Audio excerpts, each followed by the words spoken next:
Justamente para profundizar en este tema que se discute en el Senado y otros temas de la contingencia, nos acompaña hasta ahora el senador del PPD, Felipe Arboe. Senador, bienvenido a Canal 24 Horas, muy buenas tardes. ¿Qué tal? ¿Cómo le va? Muy buenas tardes, gusto saludarlo. Senador, lo hemos conversado ahora en la tarde con el senador Durana, lo hemos conversado con el senador Cast, lo hemos conversado con diferentes parlamentarios. Ya hay 5 votos del oficialismo en favor de este proyecto. Ya está, lo conversamos con el senador Durana, media cocinada la leche ya para el día miércoles. Yo creo que es evidente, ya hay 5 votos del oficialismo, más toda la oposición. Probablemente este proyecto, lo más probable es que sea aprobado el día miércoles. Yo voy a concurrir con mi voto favorable. Yo creo que esto se pudo haber evitado. Creo que el gobierno ha actuado de manera tardía. Si le hubiesen hecho caso a la presidenta Bachelet, cuando envió el proyecto de reforma al sistema de pensiones, que se hacía cargo de una demanda social. Si lo que tenemos hoy día en la práctica es que hay un sistema de pensiones que, más allá que sea público o privado, en la práctica está otorgando pensiones promedio de 210.000 pesos que no alcanzan para sobrevivir. Y eso es un problema real. Y cada vez que hemos propuesto reformas al sistema, hemos tenido una muralla de un sector político y particularmente de un grupo más bien de la industria.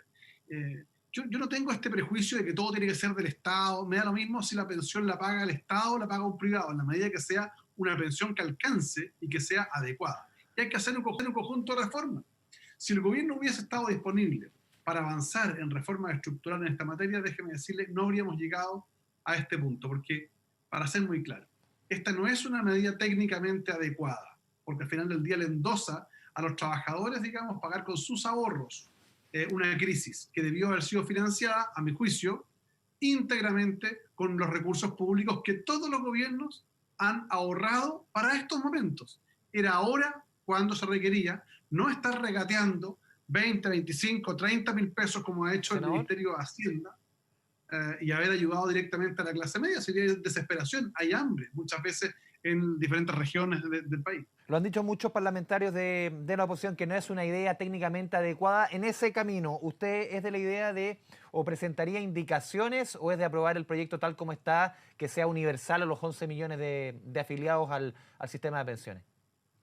A ver, evidentemente, cuando uno piensa en algo más bien adecuado, es que quienes pueden retirar sean las personas que tienen necesidad. Y por tanto, evidentemente, ahí habría que buscar un mecanismo. Pero entiendo que no se presentaron indicaciones en ese sentido y la comisión estaba resolviendo hoy día, estaba resolviendo ya la Comisión de Constitución. Yo no soy hoy día miembro de la Comisión de Constitución, así que tengo que esperar a lo que llega a la sala y en la sala no se pueden presentar indicaciones. Entonces, mi percepción es que ojalá, digamos, que esto se concentrara, digamos, en la gente que lo necesita y no a todo el mundo, digamos, me refiero particularmente a los que tienen más, porque en la práctica eso podría hacer que retiren una cantidad de plata o meterla en otros ahorros, eso es más complejo, pero yo creo que no están dadas las condiciones. Senador. Es de que, sí, Sí, justamente en esa discusión, en esa conversación, está el caso de su colega y también colega de partido, el senador Ricardo Lagos Weber, quien quiso o propuso una indicación en cuanto a ajustar sobre todo la entrega de este dinero a las personas de mayores ingresos. Esto incluyó después incluso amenazas contra su integridad física. ¿Qué le parece justamente eso en medio de una discusión de un tema tan importante como ve la situación? mire, yo he sido muy crítico, ya venía preparándose el camino. Fíjese usted que hace algunos días atrás la Unión Portuaria Nacional, a propósito del anuncio de la indicación del senador Ricardo Lagos Weber, sacó una amenaza diciendo que iban a hacer un paro si esa indicación se presentaba. Eso ya era francamente inaceptable, que se intente afectar la potestad deliberativa, porque hoy día es un proyecto de ley, es una indicación, pero mañana puede ser un fallo judicial. Eso es muy grave, es el principio del término de la democracia. Aquí se tiene que defender. Y yo esperaría no solo que la mesa del Senado, como lo ha hecho, que se ha pronunciado, sino también los diferentes poderes de Estado se pronunciaran. Porque, vuelvo a insistir, en el minuto en que la democracia se encuentre cooptada por amedrentamiento, oiga, no hay diferencia entre la cooptación de un grupo de presión que amenaza con agredir la casa o una persona o a un familiar, o los grupos narcotraficantes que otros países han cooptado Senador, en las democracias. porque justamente Consecuencias tras la aprobación en el Parlamento, en la Cámara de Diputados en particular, el miércoles de la semana pasada, muchos quienes están en contra de este proyecto argumentaron que lo que ahora se está haciendo y va a seguir sucediendo con este proyecto es que se está votando con miedo, porque la calle puede volver un estallido 2.0. ¿Cómo ve usted esa discusión? Mire, lo del estallido 2.0, con todo respeto, pero yo lo anuncié o lo vaticiné a mediados de abril, cuando empezamos a mirar, y lo conversamos con usted también aquí en 24 horas, a propósito de la cuarentena que se aplicó en Ñuble, que fue el primer ejemplo que se hizo en el país. La destrucción de la cantidad de puestos de empleo a propósito de la cuarentena fue francamente terrible. La economía se destruyó en la zona y empezaron las ollas comunes. En ese minuto, antes de que llegara a Santiago, me permití avisarle a la autoridad que si no se adoptaban medidas de seguridad social rápido, antes de las medidas de cuarentena, las consecuencias podrían ser desastrosas. Y si en octubre del 2019 tuvimos un estallido social y político con 6% de desempleo, no quiero ni pensar, dije en aquel momento, lo que puede ocurrir con un 20% de desempleo. Oiga, ¿sabe qué? Este país nos ha costado mucho, mucho construirlo. Y lo que hay que hacer es defender la democracia, pero el gobierno tendría que haber, en vez de haber regateado recursos, haber sacado más ayuda a la calle. Nosotros, ¿qué es lo que hemos propuesto? Un ingreso familiar de urgencia de carácter universal y sin letra chica.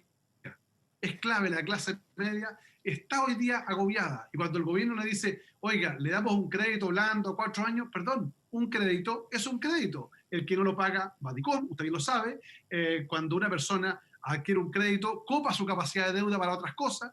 Entonces, no es la solución si hoy día la gente está hasta el cuello. Entonces, claro, frente a esa situación, ¿qué hace la oposición? No nos queda otra alternativa que apoyar una idea como esta, pero habría sido mucho mejor, insisto, una modificación completamente distinta. Ahora, si usted me apura un poco, yo también he invitado al gobierno, y lo vuelvo a reiterar, requiere llegar a un acuerdo de reforma al sistema de pensiones. Aquí la gente va a retirar por una vez el 10% y las pensiones van a seguir siendo igual de malas. Es aquí y ahora, y le pido al presidente Sebastián Piñera que de una vez por todas retome la conducción del gobierno, que no siga afectando la gobernabilidad del país y se siente con los actores políticos a buscar un entendimiento en materia de reforma al sistema de pensiones que le dé estabilidad y le dé mejores pensiones a la gran mayoría de las chilenas y chilenos. Senador, es justo como muchos han criticado este proyecto que una persona de altos ingresos pueda retirar 4,3 millones, no pague impuestos, esto lo vuelva a poner en su cuenta, pero a través de una APB, ahí también tenga descuento de impuestos e incluso se dé la posibilidad, tal como se está discutiendo, que en un futuro el Estado le reponga esos 4,3 millones que saque. Muchos han sostenido ese elemento, ese ejemplo, que no son pocos, que sería regresivo por donde se le mire, en ese caso puntual.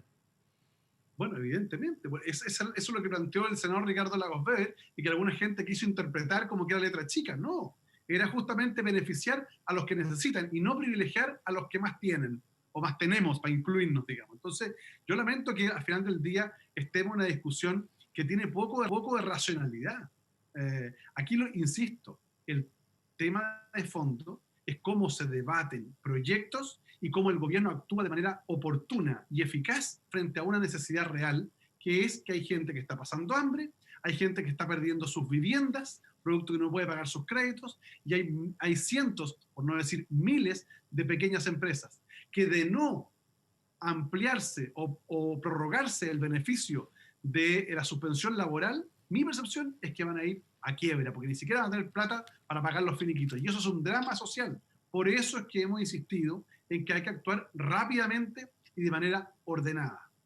Recién estábamos viendo la discusión, senador, en la Comisión de Constitución y el senador de Renovación Nacional, Andrés Alamán, pidió una reserva de constitucionalidad, justamente tiene que ver con un quórum de la votación de esto. Él quiere que sea 2/3 más que 3/5. Lo mismo se dio en la discusión en la Cámara de Diputados. Un tema bien técnico, pero al final esto puede repercutir que esto termine en el TC.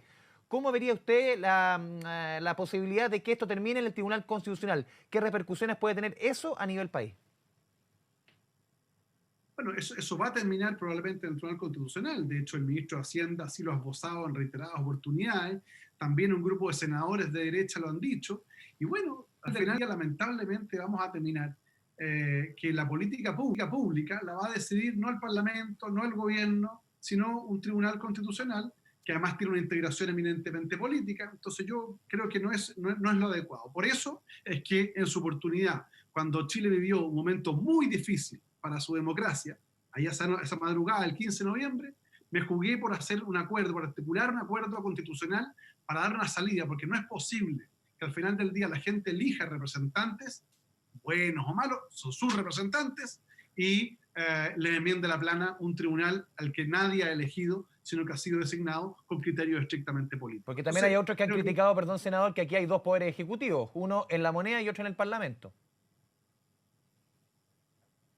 Perdón, no le escuché. No, que también algunos han criticado que aquí hay dos poderes ejecutivos, uno en la moneda, encabezado por el presidente de la República, y otro en el Parlamento.